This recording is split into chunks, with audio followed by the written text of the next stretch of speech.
উপস্থিত আন্দোলন কলেজ ছাত্র দলের নেতৃবৃন্দ ও সামনে উপস্থিত সাংবাদিক নেতৃবৃন্দ, সবাইকে আমার আন্দোলন কলেজ ছাত্র দলের পক্ষ থেকে সালাম, আসসালামু আলাইকুম। প্রিয় সাংবাদিকবৃন্দ, আপনারা দেখে আসছেন সোশ্যাল মিডিয়ায় একটি গুপ্ত সংগঠন গতকাল 17 বছর আওয়ামী লীগের সাথে গুপ্তভাবে থেকে আজ তারা রাজপথে এসে এই বাংলাদেশে একটি বিশৃঙ্খলা সৃষ্টি করার জন্য সরকারের উপর বিভিন্ন ধরনের দায় চাপিয়ে দিচ্ছে। তারা সোশ্যাল মিডিয়ায় সরকারের বিরুদ্ধে বিভিন্ন ধরনের দোষ চাপিয়ে দেওয়া হচ্ছে। তাই আমি বলতে চাই, তারা নির্বাচনের আগে তারা বলেছিল যে এই গুপ্ত সংগঠন বলেছিল যে আমাদেরকে ভোট দিলে নাকি বেহেশতের টিকিট দেওয়া হবে।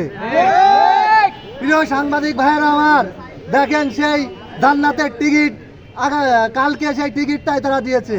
তারা ধর্ষণের শিকার করতেছে, তারা এই নির্বাচনে পরাজিত হয়ে এই দেশে বিশৃঙ্খলা সৃষ্টি করতেছে এবং সবচেয়ে নিকৃষ্ট কাজ ধর্ষণ, তারা সেই ধর্ষণের সাথে লিপ্ত হচ্ছে।